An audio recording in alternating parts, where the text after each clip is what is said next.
Hey guys, it's Paul here from Nirvana Central. In this video, we're going to be looking at the three major things that tore Nirvana apart towards the end.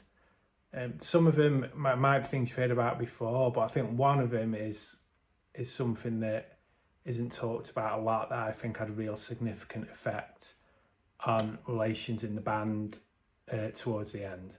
So with that said, let's get right into it.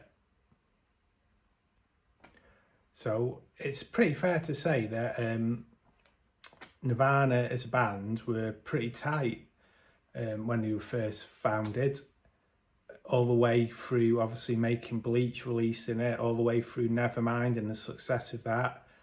But it seems towards the end that there was a lot of tension in the air. Things weren't great between members of the band. And this is why I think at the end there was some things that had happened that had caused all that had soured things between them all, especially I think between Kurt and Chris, who obviously were best friends and had been the foundation of the band before that. So number one, the first thing I think that contributed to all of that was, and I've got to be a bit careful what I say here because of YouTube and the rules and everything, but I think Kurt's use of, shall we say, recreational substances, particularly one beginning with a H, so I'm sure everyone can work out what I mean, especially if you're a fan of the band, because it's no secret he was into all that sort of thing. But I think reading from people around the band at the time, and even what people like Chris and Dave have said, is that Kurt's increasing usage of those recreational substances effectively distanced himself from Chris and Dave, who weren't into what he was into in that regard. It effectively created, I think, two camps within the band. There was Kurt and all his friends who enjoyed doing what Kurt did in his spare time, shall we say.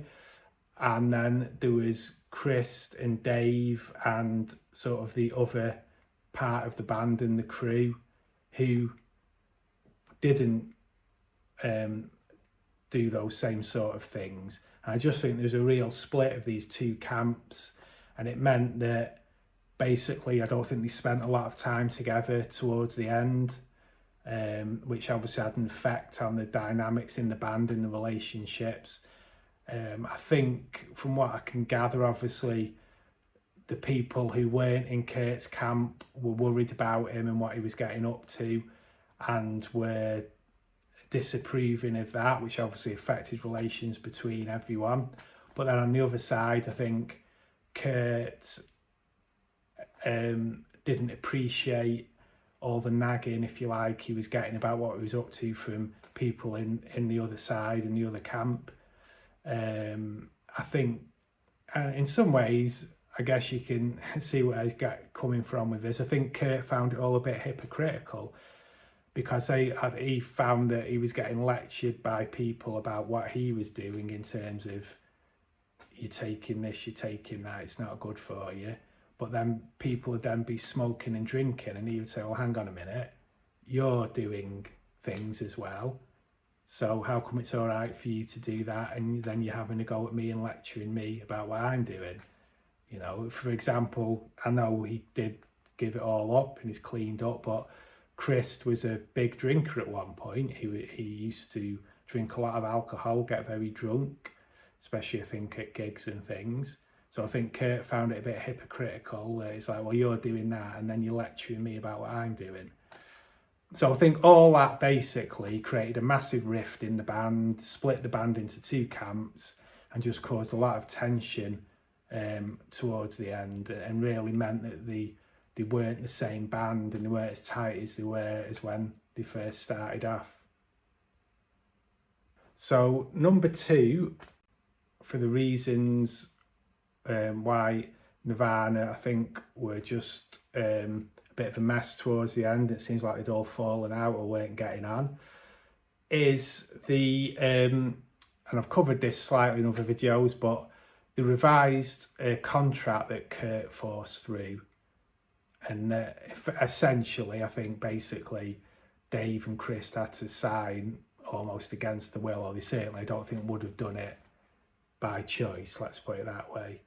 Although they did, I'm not saying anybody got a gun to the head or anything, but I think it was one of those situations where they felt they had no other choice but to do it, but they didn't really want to.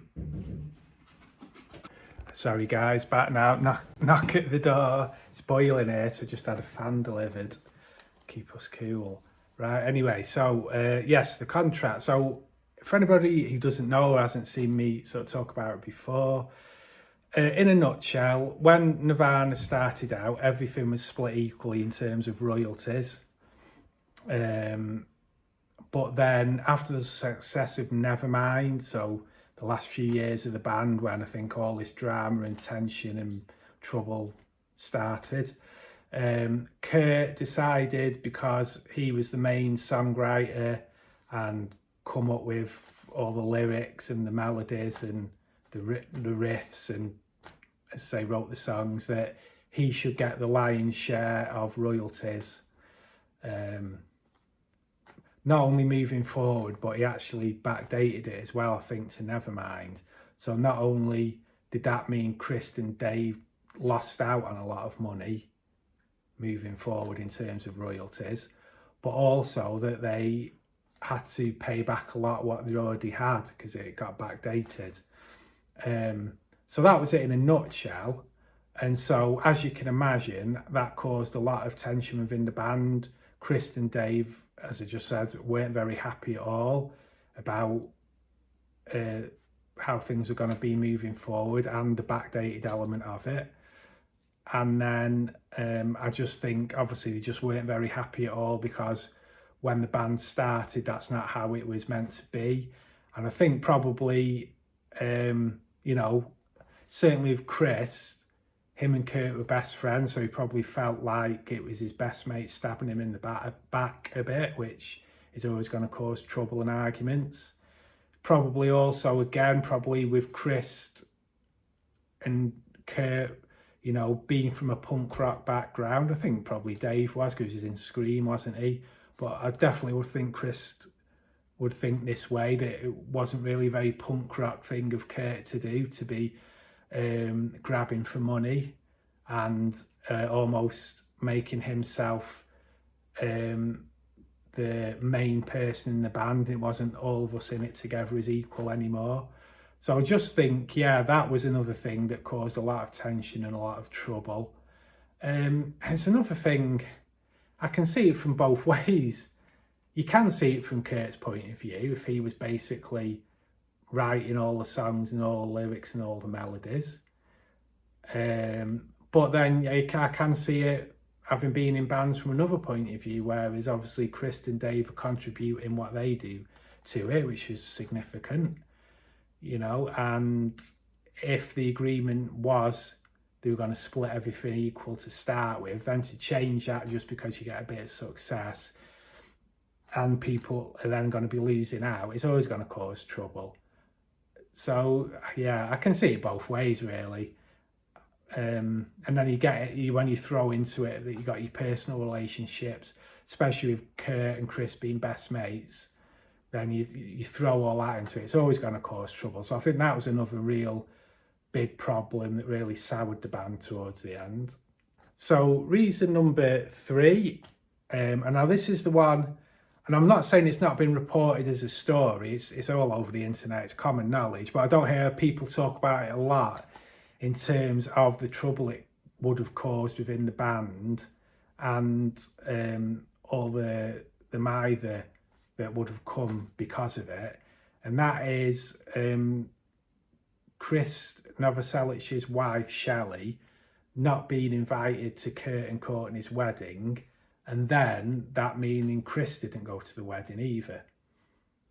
So I think that would have been really controversial, and I think it would have caused a lot of bad feeling. Not so much with Dave. Obviously Dave went to the wedding, and obviously it wasn't his wife that got banned, so not so much him, but I think definitely between Kurt and Chris. And I think you got to remember that that is a relationship that's the bedrock of the band. They were the two original members. It was their dynamic as friends and their relationship as friends that really, I think, powered the band and gave it that authenticity and kept the band going and was, like I said, real bedrock, really. So I think when this happened with the wedding, and that really broke that relationship, and I really did think, out of the three things I've mentioned, I think this was the one that really broke things, especially between Kurt and Chris, and essentially that meant it broke things with the band. Yeah, I think this was the one that really sort of hurt, especially Chris, obviously. So for anyone who doesn't know, in a nutshell, Kurt and Courtney got married in Hawaii because, from all accounts, I think it came down to the fact that Kurt thought that Chris' wife Shelley didn't like Courtney or had been gossiping about her behind her back. And I think she'd also been one of the people getting onto Kurt about what he was up to in his spare time. I think Kurt basically threw his toys out of the pram a bit. Probably, I'm not saying he's his own man, he makes his own decisions, or he made his own decisions. But I think there's also probably Courtney influencing him as well, if she didn't want Shelley there because she thought she didn't like her. But Kurt basically said Shelley, Chris' wife, couldn't come to the wedding, which then obviously Chris naturally backed his wife up, as you would, and said, well, right, if she's not coming, I'm not coming then. And then Chris and Shelley just flew home because they were all in Hawaii for the wedding. It was a real last minute. I think it was like the morning of the wedding that Kurt just sort of went to Chris and said, oh, sorry, Shelley can't come. So Chris and Shelley were there, but they flew home. And then I think after that, I'm not sure exactly how long it was then before Kurt died and the band finished, but I think the band was almost done at that point anyway. I think they did carry on and play some gigs and things and what have you, but I don't think things were ever right after that, and how long they would have soldiered on if Kurt hadn't died, who knows. There's certainly a section in, I think it's Heavier Than Heaven, the Charles R. Cross book, which is a really good book about Nirvana if you've not picked it up. I'll link in the comments and the description if you want to have a read, because there's a lot of interesting information in there. But I think there's a section in there where Chris talks about this situation, and he says that when they flew off, he just basically assumed the band was over because he'd fallen out about that, and it was quite a bad fallout. And he expected the band to be finished, and although they didn't. I don't think Kurt and Chris talked or saw each other for a few months after that.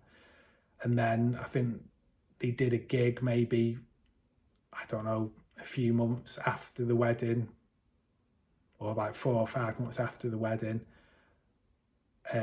So they just all stopped talking and stopped rehearsing, they stopped really doing things together. And I just think this was the real straw that broke the camel's back, really, in terms of all that. Okay, guys, so that's it for today. That's my 3 things that tore Nirvana apart by the end. It's a real shame because, obviously, as I say, when they started out, Kurt and Chris were best mates. They were all pretty tight. They seemed pretty close. But unfortunately, I think it comes down to money and relationships change things, unfortunately. And I guess also people growing apart, you know, you see it in normal relationships.